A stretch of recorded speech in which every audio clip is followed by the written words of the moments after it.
Hello and welcome to all of you. आज हम friends governor general और जितने हमारे इंडिया के आज़ादी तक हुए हैं या वायसराय हुए हैं 1858 एक्ट के बाद, और उसके पहले जो गवर्नर ऑफ बंगाल हुए हैं तो उसके बारे में डिस्कस करने जा रहे हैं। फिर लास्ट में जो हमारे देश आज़ादी समय हुआ था तो उस समय last governor general of India हुआ करते थे माउंटबेटन। और फिर देश की आज़ादी के बाद गवर्नर जनरल सी राजगोपालचारी बनते हैं। तो इस तरह से मैं एक एक करके सभी गवर्नर ऑफ बंगाल डिस्कस करूंगा, governor general of Bengal discuss करूंगा और governor general of India discuss करूंगा, फिर वायसराय। उसके बाद फिर से जब जब ब्रिटिश इंडिया को आज़ादी सौंपती है तो उसके बाद गवर्नर जनरल चुने जाते हैं, नहीं कि वायसराय, क्योंकि मोनोपोली तो ख़त्म हो जाती है तो इसलिए उनको गवर्नर जनरल नहीं बोला जाता है। तो इस तरह से हम एक एक करके डिस्कस करेंगे। पहले बंगाल के बारे में डिस्कस करेंगे और फिर जो इंडिया के गवर्नर जनरल है उसके बारे में डिस्कस। तो चलिए स्टार्ट करते हैं। और जो गवर्नर ऑफ बंगाल जब होते हैं तो उसे 1757 के टाइम पीरियड होता है और 1774 तक चलता है। उसके बाद जानते ही हैं रेगुलेटिंग एक्ट आता है तो गवर्नर जनरल ऑफ बंगाल बोल जाता है। गवर्नर ऑफ बंगाल को डिजनेट किया जाता है उस पद को, और जो सबनेट है प्रेसिडेंसी जो मद्रास और मुंबई उसको सबनेट कर दिया जाता है, पावर बंगाल को ही बढ़ाया। क्योंकि ये 1757 में प्लासी का युद्ध होता है, बक्सर का युद्ध होता है, ज़्यादातर पावर यही कंसोलिडेट करके रह जाती है और ये ज़्यादातर युद्ध के मेन कमान इन्हीं बंगाल के गवर्नर के ही हाथ में होता है। तो इस तरह से दोनों जो प्रेसिडेंसी होती है सबनेट कर दिया जाता है। तो चलिए कुछ अफसर का नाम है उसके टाइम पीरियड में बताऊंगा। तो रोजर ड्रेक 1757 में बनते हैं और Robert Clive governor of Bengal बनते हैं, फर्स्ट गवर्नर ऑफ बंगाल बनते हैं। और इन्हीं के समय ट्रीटी ऑफ इलाहाबाद होता है, व्हाइट म्यूटेनी होता है जिससे दोहरा भाता को खत्म करने का विरोध किया जाता है। क्योंकि दोहरा जो व्हाइट पुलिसमैन होते थे उनमें ही दोहरा मापदंड होता था, दोहरा भत्ता मिलता, दोहरा ढंग का वेतन मिलता था, उसको म्यूटिनी होता है, उसके खिलाफ विरोध होता है। फिर ये रॉबर्ट क्लाइव को क्लाइव ऑफ इंडिया कहा जाता है क्योंकि क्राउन रूल यही इंडिया में पहली बार इंडिया में ब्रिटिश रूल का पूरा विस्तार करते हैं पहली बार, तो इन्हें क्लाइव ऑफ इंडिया के नाम से भी जाना जाता है। फिर बाद में ये सुसाइड भी कर लेते हैं, तो ये भी पूछा जाता है गवर्नर जनरल किसी ने आत्महत्या कर लिया तो रॉबर्ट क्लाइव ही था कि वो आत्महत्या कर लिया था। और इन्हीं का ये ड्यूल सिस्टम जो एडमिनिस्ट्रेशन का था इन्हीं का लागू किया गया था। और इनका दो टाइम पीरियड है फ्रेंड्स, पहले ये 1757 से 60 के बीच बनते हैं और फिर 1765 से 67 के बीच बनते हैं। फिर उनके बाद हॉलवेल बनते हैं और ये 1760 में, और ये हॉलवेल के समय ही ब्लैक वेल ट्रेजेडी होती है, इसी का विवरण होता है। क्योंकि उस समय ब्लैक वेल ट्रेजेडी होती है बंगाल में, बहुत से व्हाइट सैनिकों के जो ब्रिटिश सैनिकों उनको एक घर में बंद कर मार दिया जाता है, जैसे दलिया वाला हत्याकांड होता है तो उसमें गैस चैम्बर में जैसा बना दिया जाता है और सभी जितने ब्रिटिश सैनिक होते हैं उनको एक घर में बंद करके मार दिया जाता है। बहुत सारे सैनिकों की डेथ होती है, लगभग 126 या 27 सैनिकों की डेथ होती है। उसे ही ब्लैक होल ट्रेजेडी के नाम से भी जाना जाते हैं भारतीय इतिहास में। उसके बाद बेंसीटाट बनते हैं, हेनरी बेंसीटाट 1760 से 1765 के बीच बनते हैं। और इन्हीं के समय बेंसीटाट के समय ही पूछा जाता है बक्सर के युद्ध हुआ था और यही गवर्नर ऑफ बंगाल थे। और उस युद्ध का नेतृत्व हेक्टर मिनरो के नेतृत्व में हुआ था, तो सुजदौला और ये शाह आलम II के बीच हुआ था। तो इस तरह से देखेंगे कि बेंसीटाट के समय एक ही टाइम पीरियड में है कि बक्सर का युद्ध किसके समय हुआ था, तो बेंसीटाट के समय हुआ था। क्योंकि इनका टाइम पीरियड 1760 से 65 के बीच होता है और 1764 में ये युद्ध होता है बक्सर में। वेरेलिस्लिस है ये इनका उसके बाद टाइम पीरियड आता है और इनके टाइम पीरियड में ही ड्यूल सिस्टम जो गवर्नर स्टार्ट किया गया था वो भी रिटेन होता है, चलता है। और उसके बाद कार्टियर होते हैं, कार्टियर के समय ही बंगाल फेमाइन होता है 1770 में। तो कार्टियर के समय बंगाल फेमाइन होता है क्योंकि दायित्व ब्रिटिश का दायित्व कुछ नहीं था, लेकिन उत्तराधिकारी कंपनी उत्तराधिकारी होती थी जो राजा का, लेकिन दायित्व काम था ये राजा का होता था। ये जो राजा होते थे उस समय तो मुगल काल के, तो उनका काम सारा रहता था लेकिन दायित्व कुछ नहीं रहता था इनका ब्रिटिश का। इस तरह से फेमाइन होता है तो बहुत सारे लोगों की जान चली जाती है। तो कार्टियर के समय बंगाल फेमाइन फेमस है। तो इस तरह से मैंने देखा कि ये जो गवर्नर ऑफ बंगाल होते हैं उनको फोर्ट विलियम एक प्लेस है जो बंगाल में है, और वहीं पर सुप्रीम कोर्ट का एस्टेब्लिशमेंट होता है फोर्ट विलियम में। ये भी एक गवर्नर होते हैं, तो उन्हीं के नाम पर फोर्ट विलियम रखा जाता है। वो ब्रिटिश सैनिक रहते हैं, तो उन्हीं के नाम पर फोर्ट विलियम एक प्लेस का नाम दिया जाता है। तो जिस तरह से मैं रॉबर्ट क्लाइव देखा, बेंसी टाट देखा और कार्टियर देखा, बंगाल फेमेन, और अब देखते हैं कि जब रेगुलेटिंग एक्ट इनका टाइम पीरियड खत्म हो जाता है, ये लोग ब्रिटेन चले जाते हैं, क्योंकि इनको करप्शन किया जाता है, बहुत सारा करप्शन इंडिया में करते हैं, प्राइवेट मनी खूब कमाते हैं। तो इसके बाद इनको कंपनी का पैसा खत्म हो जाता है, तो ब्रिटिश पार्लियामेंट में लोन के लिए अप्लाई करते हैं, डेप्ट के लिए। तो ब्रिटिश पार्लियामेंट शर्त रखती है कि मैं लोन तभी दूंगा जब आप मेरी बात पालन करेंगे, मैं अपना वहाँ रेगुलेशन करूंगा। तो उसी के चलते रेगुलेशन एक पास होता है ब्रिटिश गवर्नमेंट के द्वारा, ब्रिटिश पार्लियामेंट के द्वारा। तो उसके बाद यहाँ गवर्नर ऑफ बंगाल को गवर्नर जनरल ऑफ बंगाल डिजाइनेट कर दिया जाता है, और उसके बाद 4 मेंबर का भी साथ करने के लिए मेंबर भेज दिया जाता है। तो इस तरह से वारेन हेस्टिंग का कार्यकाल 72 से 85 से। तो कोई पूछेगा कि क्वेश्चन में पूछा जाता है या कोई पूछता किसी एग्जाम में कि governor general of Bengal, first governor general of Bengal कौन थे, तो वारेन हेस्टिंग थे, और लास्ट गवर्नर ऑफ बंगाल कौन थे, तो कार्टियर थे। तो वारेन हेस्टिंग के समय जो ड्यूल गवर्नमेंट चला आ रहा था क्लाइव के समय, तो उसको खत्म कर दिया जाता है रेगुलेटिंग एक्ट 73 के तहत। और फिर जो इन्हीं के समय होता है कि इंग्लिश में ट्रांसलेशन होता है गीता का, जो गीता ग्रंथ है हिंदुओं का, वो चार्ल्स विल्किंस के द्वारा होता है। और इन्हीं के समय ही कार्यकाल में एशियाटिक सोसाइटी ऑफ बंगाल का फाउंडेशन रखा जाता है विलियम जोन्स के द्वारा 1784 में। तो ये भी इम्पोर्टेंट हो जाता है कि किसके द्वारा। और रेवेन्यू इनका कैसा होता है कि जो हाईएस्ट बिडर, जो हाईएस्ट रेवेन्यू जमींदार देंगे, उन्हीं को ये लैंड रेवेन्यू सिस्टम का सेटलमेंट करते हैं, और 1 साल के लिए होता है, फिर बाद में 5 साल के लिए किया जाता है। तो इस तरह से देखेंगे कि कॉर्नवालिस इसके बाद जब आते हैं तो इनको वारेन हेस्टिंग ही शुरुआत किए रहते हैं, जो परमानेंट सेटलमेंट का इंट्रोडक्शन है, इन्हीं के द्वारा स्टार्ट कर दिया जाता है, लेकिन परमानेंट नहीं होता है, तो इसलिए परमानेंट सेटलमेंट नहीं कहा जाता। और इन्हीं के समय जो बंगाल का है, उसी बंगाल को डिस्ट्रिक्ट के रूप में छोटे छोटे भागों में डिवाइड कर दिया जाता है, क्योंकि उस समय ज़्यादा प्रॉब्लम होने लगती है, फेमाइन के कारण कोई एडमिनिस्ट्रेशन सही से नहीं होता है। तो इस तरह से ये बंगाल में डिस्ट्रिक्ट से रूप में डिवाइड कर देते हैं, और कलेक्टर को अपॉइंट करते हैं हर डिस्ट्रिक्ट के लिए। और जो भी रेवेन्यू होता है उसके लिए तहसीलदार और रेवेन्यू अफसर का अपॉइंटमेंट होता है। और इन्हीं के समय में जुडिशियल रिफॉर्म में दीवानी और फौजदारी अदालत स्टार्ट होती है। दीवानी जो जमीन भूभाग का हो, जो क्रिमिनल चार्जेस का हो, उसका देखने के लिए फौजदारी अदालत चालू किया डिस्ट्रिक्ट लेवल पर। तो ये भी पूछ दिया जाता है कि यूपीएससी के पीटी के एग्जाम में या मल्टीपल चॉइस क्वेश्चन में ये सब पूछ दिए जाते हैं। और दीवानी जो होता है रेवेन्यू का निजामत होता है, पैलेट कोर्ट उसका कोलकाता में एस्टेब्लिश किया जाता है। और ये जो कोडिफाई करते हैं हिंदू और मुस्लिम लॉ जो पहले हुआ करते थे, उसको कोडिफाई करते हैं कि हिंदू लॉ हिंदू के तहत देखा जाएगा, मुस्लिम लॉ मुस्लिम को मुस्लिम लॉज के तरह देखा जाएगा। और इनके समय जो वार हुए थे, रोहिला वार हुआ था 1774 में, फर्स्ट एंग्लो मराठा वार जो हुआ था इन्हीं के समय में होता है। तो ये भी इम्पोर्टेंट हो जाता है, पूछा जाता है कि इनके रोहिला वार किसके समय हुआ था, तो ये वारेन हेस्टिंग के समय हुआ था। और सेकेंड एंग्लो मैसूर वार भी इन्हीं के समय होता है। तो इस तरह से आप इसे याद कर सकते हैं। और इनको फोर्ट काउंसिल की मदद से सरकार चलानी होती है, गवर्नर बनते हैं, तो उनको काउंसलर भी दिया जाता है। तो ये काउंसलर में क्लेवरिंग आते हैं, फ्रांस आते हैं, मानसन आते हैं, और बर्वेल का नाम आता है। ये सब ये मदद करते हैं सरकार चलाने में, एडमिनिस्ट्रेशन को देखते हैं, क्योंकि पहले एक सेंट्रलाइज हो जाता था जो क्लाइव था, तो लेकिन इसके बाद ये डिवीजन कर देते हैं, क्योंकि करप्शन बहुत होता था। तो 4 काउंसिल भी दे देते हैं कि अधिक कार्य होगा तो अधिक से ये लोग देखेंगे और भी कार्य देखेंगे। और यही जो जमींदारी सिस्टम का इंट्रोडक्शन तो यही करते हैं, बाद में कॉर्नवालिस के द्वारा 1793 में लागू किया जाता है, क्योंकि हाईएस्ट बिडर को यही प्रोविजन लेकर आते हैं। बाद में कॉर्नवालिस उसको अच्छे से परमानेंट सेटलमेंट के तहत। तो ये भी पूछ दिया जाता है कि किसके द्वारा लाया गया और किसके द्वारा लागू किया गया था जमींदारी और परमानेंट सेटलमेंट। ट्रीटी ऑफ सूरत इनके समय ही होता है 1775 में, रघुनाथ राव और वारेन हेस्टिंग के बीच।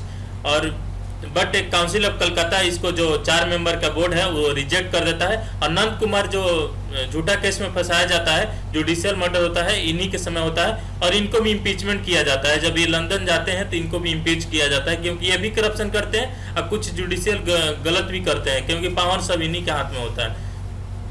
ट्रीटी ऑफ पुरंदर होता है इंग्लिश और पेशवा के बीच में 1776 में। तो ट्रीटी ऑफ पुरंदर भी इन्हीं के काल में होता है, तो ये भी इम्पोर्टेंट हो जाता है। और जो भी ट्रांसलेशन कोड संस्कृत का है इन्हीं के समय कोड ऑफ गेंटू लाज भी कहा जाता है, इन्हीं के समय होता है। और जो जय सिंह बनारस राजा के जो भी उसके अफेयर में जो भी डिस्कस करते हैं, जो भी मतलब विवाद होता है बनारस के राजा से, तो इनके ही काल में होता है, इनके द्वारा ही किया जाता है। तो ये सब 2-3 कारण हो जाता है कि जो इनको इम्पीचमेंट किया नंद कुमार के बनारस के राजा के साथ। और फिर इनके समय ही बंगाल गेजेट स्टार्ट किया जाता है जेम्स अगस्टी हैकी के द्वारा। और कलकत्ता जनरल एडवर्टाइजर भी इन्हीं के समय पेपर स्टार्ट किया जाता है। ये first Bengal gazette first paper है जो ब्रिटिश पर्सन के द्वारा ही स्टार्ट किया जाता है। आप सोच सकते हैं इंग्लिश को तो अलाउ नहीं था, वर्नाकुलर लैंग्वेज में पेपर अलाउ नहीं किया जाता। अमृत बाजार पत्रिका को वर्नाकुलर एक्ट के तहत ही बाद में उसे इंग्लिश में रातों रात ट्रांसफॉर्म करना पड़ता है। तो इस तरह से देखेंगे कि फर्स्ट एंग्लो मराठा वार भी इन्हीं के समय होता है और ट्रीटी ऑफ सलवाई भी इन्हीं के समय होता है जब मराठा वार होता है उसके बाद। और इनका ये इंटरफेयर भी करने लगते हैं जो बेगम होती है अवध की, और मैं जय सिंह राजा और जो नंद कुमार केस का इशू होता है, तो तीनों कारण से इनका इम्पीचमेंट वहाँ होता है। तो इस तरह से देखेंगे कि ये इम्पोर्टेंट हो जाता है कि वारेन हेस्टिंग के काल में कौन कौन से इम्पोर्टेंट घटना हुई है और कौन कौन से इम्पोर्टेंट इंसिडेंट हुए हैं या कौन से ट्रीटी हुई है, तो ये भी पूछ दिया जाता है। कि कभी कभी पूछ जाता है कि एक्टिंग गवर्नर कौन हुए थे, तो क्योंकि वारेन हेस्टिंग के बाद थोड़ा समय के लिए 85 से 86 के बीच में जॉन मैकफर्सन बनते हैं एक्टिंग गवर्नर। जब कोई कब जनरल गवर्नर नहीं चुनकर आते हैं तो एक्टिंग गवर्नर जो सहायता करते हैं उन्हीं को मैकफर्सन को बनाकर भेजा जाता है कुछ 1 साल के लिए। तो आप देखेंगे वारेन हेस्टिंग के बाद मैकफर्सन का भी नाम आता है, कभी कभी ये पूछ दिया जाता है। बट मेजरली लॉर्ड कॉर्नवालिस इसके समय आते हैं 46 में और उनका कार्यकाल 1786 से 93 के बीच में होता है, 7 साल का कार्यकाल है। और इन्हीं के समय संस्कृत कॉलेज का स्थापना किया जाता है जो बनारस में जोनाथन डंगन के द्वारा किया जाता है। और इन्हीं के समय न्यू पुलिस सिस्टम इंट्रोड्यूस होता है। तो इनको बोलता है पुलिस सिस्टम का इंट्रोडक्शन किसके द्वारा किया जाता है, तो सर्वप्रथम लॉर्ड कॉर्नवालिस के समय होता है 1791 में। और थर्ड एंग्लो मैसूर वार इन्हीं के समय होता है जिसमें टीपू सुल्तान की हार होती है। और उसके बाद ट्रीटी ऑफ श्रीरंगपट्टनम भी इन्हीं के समय होता है। और कॉर्नवालिस कोड होता है जो सेपरेशन ऑफ पावर के डिवाइड करते हैं। और इन्हीं के समय जो फाइनेंशियल और रेवेन्यू और जुडिशियल फंक्शन का डिवीजन होता है, रेवेन्यू का अलग होता है और जुडिशियल फंक्शन या एडमिनिस्ट्रेशन का अलग डिवीजन होता है। इन्हीं के समय कोड कॉर्नवालिस कोड इसको नाम कहा जाता है, सेपरेशन ऑफ पावर इन्हीं के समय होता है, तो ये कॉर्नवालिस कोड के नाम से जाना जाता है। और ये डिस्ट्रिक्ट जज का पोस्ट कब क्रिएट किया गया ये भी पूछ दिया जाता है, तो कॉर्नवालिस के समय। तो कॉर्नवालिस के समय इंपॉर्टेंट हो जाता है कि पुलिस सिस्टम लागू किया जाता है, न्यू पुलिस सिस्टम लागू किया जाता है। फिर कॉर्नवालिस कोड में सेपरेशन ऑफ पावर किया लागू किया जाता है, रेवेन्यू का अलग, जुडिशियल फंक्शन अलग रहेगी जो पहले एक साथ ही हुआ करती थी। और इसमें इन्हीं को परमानेंट सेटलमेंट इंट्रोड्यूस करने का श्रेय इन्हीं को जाता है जो 1793 में हुआ था। लेकिन सर्वप्रथम वारेन हेस्टिंग के द्वारा शुरुआत करने की कोशिश की जाती है जो सफल नहीं होता है, 1 साल के लिए किया जाता है। बाद में उसे बढ़िया तरीके से साइंटिफिक तरीके से कॉर्नवालिस के द्वारा किया जाता है। और ये इनके सिविल सर्विस के जनक कहा जाता है, father of civil service in India. तो ये कॉर्नवालिस को, लॉर्ड कॉर्नवालिस को ही जाना जाता है father of civil service India. और ये पुलिस रिफॉर्म लेकर आते हैं और 400 स्क्वायर किलोमीटर पर एक पुलिस सुपरिटेंडेंट बनाते हैं जो कांस्टेबल के द्वारा अटेंड किया जाता है। आज पुलिस सुपरिटेंडेंट होते हैं वो कांस्टेबल की मदद से या थाना प्रभारी की मदद से ही इनके समय उस समय स्टार्ट करते हैं जो आज चला आ रहा है, कोतवाली जिसके नाम से जाना। उसके बाद जॉन सोरे बनते हैं। जॉन सोरे जिसे फर्स्ट चार्टर इंट्रोड्यूस होता है 1793 में इन्हीं के समय। और बैटल ऑफ खारदा या खाडला बोला जाता है जो निजाम और मराठा के बीच होता है, इन्हीं के काल में होता है, जॉन सोरे के काम में। और ये प्लान परमानेंट सेटलमेंट में कॉर्नवालिस को मदद करते हैं, प्लान करने में मदद करते हैं। और बाद में उसे सक्सेसफुल बाद में उसके सक्सेसर भी ये बनते हैं। और ये नॉन इंटरफेरेंस से जाने जाते हैं क्योंकि देख चुके हैं वारेन हेस्टिंग के समय क्या क्या हुआ था। तो ये किसी में जल्दी इंटरफेरेंस नहीं करते हैं, किसी के कार्य में इंटरफेयर नहीं करते हैं। जो नवाब होते हैं उस समय, जो राजा होते हैं, उनके काम में ये सख्त हिदायत रहती है, ब्रिटिश गवर्नमेंट के द्वारा दी जाती है। तो इस तरह से ये किसी में इंटरफेरेंस नहीं करते हैं। और 1784 में ही मैंने बताना हो गया था भूल, ये सुप्रीम कोर्ट के इस्टेब्लिशमेंट होता है। इसी रेगुलेटरी एक्ट के तहत इलीजा एम्पे बनते हैं, पहले सुप्रीम कोर्ट के चीफ जस्टिस बनते हैं और उनको 3 मेंबर असिस्ट करने के लिए दी जाती है। लॉर्ड वेलेस्ली के सब्सिडरी अलायंस का जो इंट्रोडक्शन करते हैं इन्हीं के समय किया जाता है। और सब्सिडरी अलायंस के शुरुआत होती है ब्रिटिश परमानेंटेंसी के। शुरुआत तो रॉबर्ट क्लाइव के समय ही ब्रिटिश का हो जाती है, लेकिन उस समय कंपनी रूल होता है, ब्रिटिश का ज़्यादा इंटरफेयर नहीं होता है। लेकिन इसके समय सब्सिडरी अलायंस के जो भी राजा या होते थे, उनको कुछ सैनिक रखना पड़ता था और सैनिक खर्चा देना पड़ता, उनका जो बॉर्डर होता है या कुछ मैटर होता था वो उनके सैनिक देखते थे। तो इस तरह से देखेंगे कि वो धीरे धीरे इंडिया में अपना कारोबार बढ़ाने लगते हैं, अपना पॉलिटिकल पावर भी बढ़ाने लगते हैं। और इनके सब्सिडरी अलायंस के फर्स्ट जो स्टेट साइन करते हैं, प्रिंसली स्टेट, तो हैदराबाद फर्स्ट साइन करता है। ये भी पूछ दिया जाता है, मल्टीपल चॉइस क्वेश्चन यूपीएससी में पूछ भी चुका है और टेस्ट सीरीज आप लगाते होंगे तो इसमें पूछा जाता है कि सबसे पहले सब्सिडरी अलायंस किसने किया। तो हैदराबाद सबसे पहले किया, उसके बाद मैसूर, तंजौर और उसके बाद अवध, जोधपुर, जयपुर, मेचरी, बूंदी, भरतपुर और बेरार का नाम। तो उसमें आप अवध तक याद कर सकते हैं, अवध लास्ट था। और जोधपुर या जयपुर पूछा जाता है, जोधपुर कम ही चांस होता है पूछने का, ये लास्ट में इसका आप टाइम पीरियड से याद कर सकते हैं सबका टाइम। तो सबसे पहले पूछा जाता है हैदराबाद, आप लास्ट में अवध याद रखेंगे। इस तरह से आप उसको मैचिंग में आप कर सकते हैं, जो मैचिंग पूछता है तो इस तरह से आप उसको क्वेश्चन को कर सकते हैं। और इन्हीं के समय निजाम के साथ, जो मैसूर के निजाम, हैदराबाद के निजाम थे, हैदराबाद के जो निजाम थे, उन्हीं के समय इनका ट्रीटी होता है, संधि होता है। और इन्हीं के समय एंग्लो मैसूर वार होता है, चौथा एंग्लो मैसूर वार होता है, जिसमें टीपू सुल्तान की डेथ हो जाती है। और इन्हीं के समय सेकंड एंग्लो मराठा वार होता है। बाद में मराठा से भी इनका विवाद होने लगता है। उनका पावर जब मराठा का बढ़ने लगता है तो ब्रिटिश उससे घबराई जाती है। बाद में मराठा को भी इस मराठा और इंग्लिश मिलकर टीपू सुल्तान से लड़ती है, लेकिन बाद में मराठा से भी लड़ने लगते हैं। तो सेकेंड एंग्लो वार मराठा जो होता है वेलेस्ली के समय होता है, जिसमें सिंधिया की डिफीट होती है। सिंधिया, भोसले और होलकर मिलकर रहते हैं इंदौर में, और ग्वालियर, ये लोग मिलकर रहते हैं, मिलकर युद्ध करते हैं ब्रिटिश के साथ। और इन्हीं के समय मद्रास प्रेसिडेंसी की फॉर्मेशन होता है, जो तंजौर और कर्नाटक जीत कर ये विलय करा लिया जाता है। तो उसी के बाद मद्रास प्रेसिडेंसी बहुत बड़ा प्रेसिडेंसी के रूप में उभरती है। ट्रीटी ऑफ वेसाइन जो पेशवा के साथ होता है 1802 में, इन्हीं के काल में होता है। और लॉर्ड लेक के जो होते हैं वो दिल्ली और आगरा को बाद में कैप्चर करते हैं, उसको मिला लेते हैं। और जो एम्परर होते हैं उनको पेंशन दे दिया जाता है और कंपनी के प्रोटेक्शन में उन्हें रखा जाता है। तो इस तरह से देखेंगे कि सब्सिडरी अलायंस से पूरा देश में धीरे धीरे सभी भूभाग से सभी राजाओं को हराकर उनसे संधि कर या उनको पेंशन दिया जाता है या उन्हें कैद कर लिया जाता है। और इन्हीं सब कारणों के कारण ये वेलेस्ली को, लॉर्ड वेलेस्ली को ही बंगाल टाइगर के नाम से जाना जाता है। क्योंकि गवर्नर ऑफ बंगाल रहते हैं तो गवर्नर जनरल ऑफ बंगाल रहते हैं तो बंगाल टाइगर, क्योंकि ये जो काम करते हैं ना टाइगर वाला करते हैं। सबको जितने प्रिंसली स्टेट थे सबको या तो हरा कर जीत जाते थे या उनको जबरदस्ती अपने क्षेत्र में मिला लेते हैं। तो इसे अपने आप को बंगाल टाइगर भी बोलते थे। फिर उनके बाद जॉर्ज वारलो बनते हैं 1805 से 7, 2 साल के टाइम पीरियड रहता है। इनके समय एक दो ही कारण से इम्पोर्टेंट है। वेलोर मेंटेनी होता है जो 1806 में होता है, तो ये भी इम्पोर्टेंट होता है। ये पूछा तो नहीं जाता है लेकिन आप टाइम पीरियड से याद कर सकते हैं। और जो सिंधिया और होलकर के साथ जो विवाद होता है उसको रिस्टोर करने के संधि करते हैं, उसको खत्म, जो विवाद है दूर करने की कोशिश करते हैं।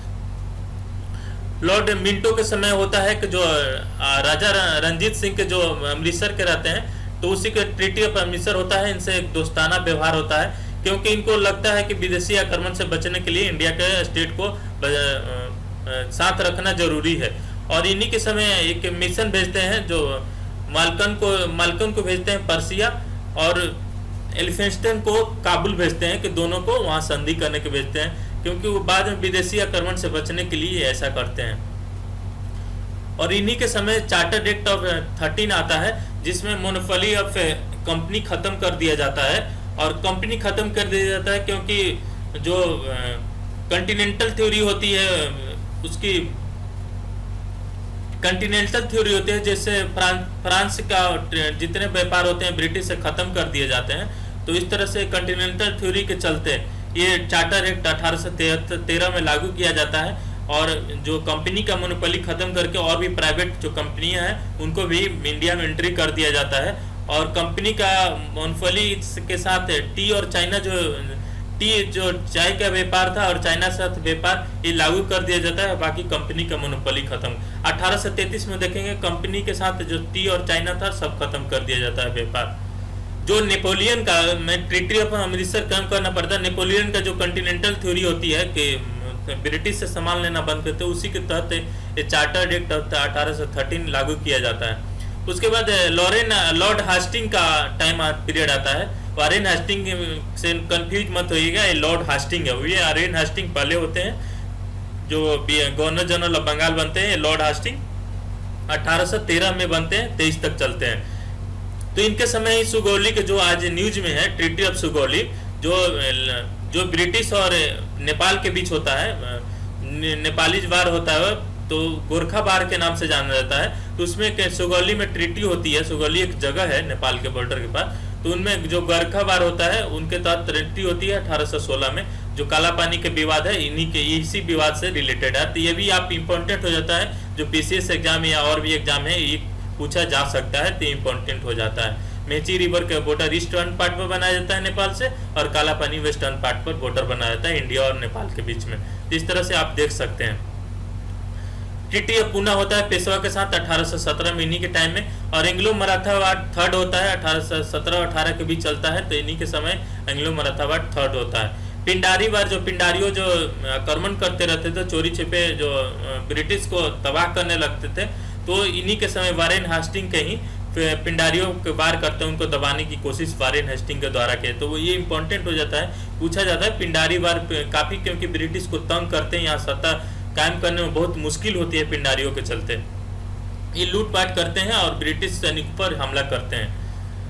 लॉर्ड हास्टिंग के समय बॉम्बे प्रेसिडेंसी की क्रिएशन होता है। तो इस तरह से देखेंगे कि मद्रास प्रेसिडेंसी का फॉर्मेशन होता है लॉर्ड वेलेस्ली के समय, और बॉम्बे प्रेसिडेंसी का फॉर्मेशन होता है लॉर्ड हास्टिंग के समय। तो ये इंपॉर्टेंट है, पूछ दिया जाता है जो दोनों प्रेसिडेंसी का फॉर्मेशन किनके काल में हो जाता है। तो फर्स्ट मद्रास वेलेस्ली के समय होता है, और लॉर्ड हास्टिंग के समय बॉम्बे प्रेसिडेंट। वेलेस्ली के समय आप याद कर सकते हैं सब्सिडरी अलायंस हैदराबाद होता है, तो वे साउथ ऐसे ही हो गया, और जो हैदराबाद होता है तो साउथ में आ गया, और जो बॉम्बे है वेस्ट में आ गया।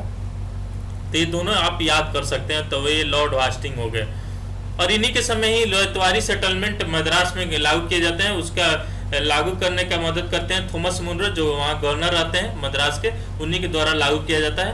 और इन्हीं के समय ही Mahalwari system of land revenue system, जो बाद में लॉर्ड विलियम बेंटिंग के द्वारा भी मुक्त तौर पर लागू किया जाता है, लेकिन पूछ दिया जाता है कि शुरुआत किसने किया, तो लॉर्ड हास्टिंग। जैसे वारेन हास्टिंग ने लागू किया था, परमानेंट सेटलमेंट का स्टार्ट किया था, वैसे ही लॉर्ड हास्टिंग मलबारी सिस्टम का शुरुआत करते हैं। और नॉर्थ वेस्ट प्रोविंस में जैसे जेम्स थॉमसन यहाँ लागू करते हैं। तो ये भी पूछ दिया जाता है कि रेतवारी सेटलमेंट से कौन जुड़े थे, थॉमस मुनरन और एलेक्जेंडर रीड जुड़ते हैं, मलबारी से जेम्स थॉमसन जुड़ते हैं। फिर इन्हीं के समय जो पॉलिसी इंटरवेंशन, और बाद में इंटरवेंशन करते हैं, इनका इंटरवेंशन करते हैं, नहीं तो बार के रूप में काम करते हैं। पहले इंटरवेंशन करते हैं, इंटरवेंशन करेंगे तो बार हो ही जाएगा। तो ये इंटरवेंशन पॉलिसी इन्हीं का, लॉर्ड हास्टिंग का ही है। फिर उसके बाद लॉर्ड अर्नेस्ट बनते हैं 1823 से 28 के बीच। इनके समय इंपॉर्टेंट होता है बर्मा वार होता है, जो 1824 से 26 के बीच चलता है। और बर्मा वार के बाद ही ट्रीटी ऑफ यानटू होता है, जो 1826 में होता है। और ब्रिटिश अपना साउथर्न कोस्ट ऑफ बर्मा में और रंगून में अपना सेटलमेंट कर लेती है। वहां जाकर मर्चेंट जो होते हैं व्यापार करने लगते हैं और सेटल हो जाते हैं वहीं पर। तो ये भी इम्पोर्टेंट हो जाता है। ट्रीटी ऑफ यान्डबू किसके काल में हुआ था? तो लॉर्ड वार्मेस्ट में। और किसके बीच युद्ध हुआ था? तो बर्मा के बीच फर्स्ट वार हुआ था। और मलय पेनिनसुला में जो टेरिटरी कायम करते हैं, मलय पेनिनसुला हमेशा न्यूज में रहता है, साउथ ईस्ट चाइना में पड़ता है। तो मलय पेनिनसुला में सबसे पहले बढ़ाने में किसका योगदान जाता है? तो लॉर्ड आर्मरेस्ट का आता है, क्योंकि बीपीएससी में पिछली बार पूछ चुका है कि किसका पॉलिसी था जो अफगान वार किसके काल में हुआ था। तो ये भी इंपॉर्टेंट रहता है। मलय पेनिनसुला में जो एक्विजिशन ऑफ टेरिटरी किया जाता है तो लॉर्ड आर्मरेस्ट के काल में किया जाता है। और ये इन्हीं के काल में भरतपुर पर कैप्चर किया जाता है इंग्लैंड के द्वारा। तो इस तरह से देखेंगे जितने भी प्रिंसली स्टेट थे या जितने भी मुगल काल के स्टेट थे उन सब पर काबिज कर लेते हैं और उन सब पर आधिपत्य ब्रिटिश पार्लियामेंट और ब्रिटिश लोगों के द्वारा हो जाता है। फिर उसके बाद सबसे इम्पोर्टेंट हो जाता है लॉर्ड विलियम बेंटिंक। और इन्हीं के समय महलवारी सिस्टम जो है पूरे इंडिया में बहुत बड़े स्तर पर लागू की जाती है। और ये जो लागू की जाती है नॉर्थ वेस्ट प्रोविंस में लागू किया जाता है। और मदद करते हैं कौन? जेम्स थॉमसन मदद करते हैं, होल्ट मैकेंजी मदद करते हैं। जो जेम्स थॉमसन है नॉर्थ में मदद करते हैं और होल्ट मैकेंजी हैं जो सेंट्रल प्रोविंस में मदद करते हैं। और ये सबसे ज़्यादा लिबरल और enlightened person of India, governor general of India रहते हैं, क्योंकि बहुत सारे सत्ती जो है इन्हीं के समय ख़त्म किया जाता है। और इन्हीं के समय मैसूर पर एनेक्सेशन होता है, उस पर कब्जा किया जाता है।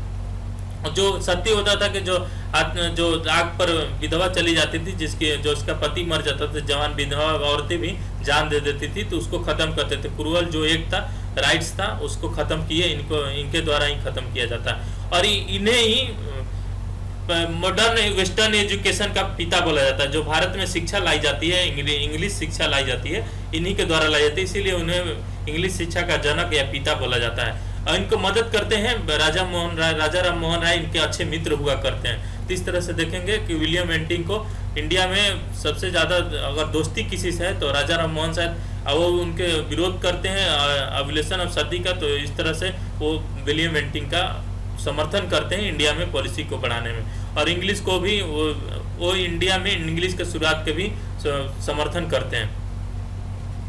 और ये अपना फ्रेंडशिप जो होता है रणजीत सिंह के साथ, इनका ये बहुत अच्छा दोस्ती भी रहता है, तो ये भी जाना जाता है रणजीत के साथ। जो पहले तो देखेंगे मिनटों के समय ट्रीटी ऑफ अमृतसर के समय भी रणजीत सिंह का होता है, लेकिन उसके बाद इनका भी फ्रेंडशिप आज आगे चलता है। और इन्हीं के समय चार्टर्ड एक्ट 1833 पास हुआ था, जिसके समय सभी मोनोपोली कंपनी के खत्म कर दी जाती है। जो टी और चाइना और इशू है, इसको खत्म करके जो भी टी और चाइना का व्यापार चाइना से जो चलता था वो भी खत्म कर दिया। और इन्हीं के समय ही सिविल सर्विस की शुरुआत की जाती है, लेकिन बाद में कोड ऑफ डायरेक्टर से विरोध होता है तो खत्म कर दी जाती है, नहीं की जाती है। और मैक्लो कमेटी भी इन्हीं के समय गठन किया जाता है और सिविल सर्विस की शुरुआत करते हैं, लेकिन बाद में कोड ऑफ डायरेक्टर से बंद कर दिया जाता है। बाद में 1853 में अच्छे से सिविल सर्विस की शुरुआत हो जाता है। और मैक्लो कमेटी का गठन होता है, 1 लाख रुपया दिया जाता है शिक्षा का बढ़ावा के लिए। तो ये भी इनके समय ही इम्पोर्टेंट काल होता है। और इन्हीं के समय में जो भी ऑफिस होल्डर हैं तो उनके डिवीजन नहीं किया जाता है, उनके डिवाइड नहीं किया जाएगा रेस, रिलीजन या बर्थ। तो इंडियन को भी इसमें पार्टिसिपेशन स्टार्ट कर दिया जाता है इनके समय ही। तो इस तरह से देखें कैसे लिबरल इंडियन का भी पार्टिसिपेशन स्टार्ट कर देते हैं, इंडियन का भी अपना दिल जीतने की कोशिश करते हैं। तो 1833 एक्ट जो विलियम बेंटिंक समय आता है, बहुत ही अच्छा एक्ट लेकर आते हैं इंडिया में। और बाकी शिक्षा और जो मैक्लो कमेटी बनते हैं, बाकी और चीज़ जो इंग्लिश शिक्षा पर है, और जो देखेंगे लिस्टिक विवाद होता है या ओरिएंटलिक विवाद होता है, इन्हीं के काल में होता है। तो इस तरह मैंने friends governor general of Bengal discuss किया। फिर अगले वीडियो में मैं गवर्नर जनरल ऑफ इंडिया लेकर आऊँगा। चलिए आज के लिए बस इतना ही। Thank you.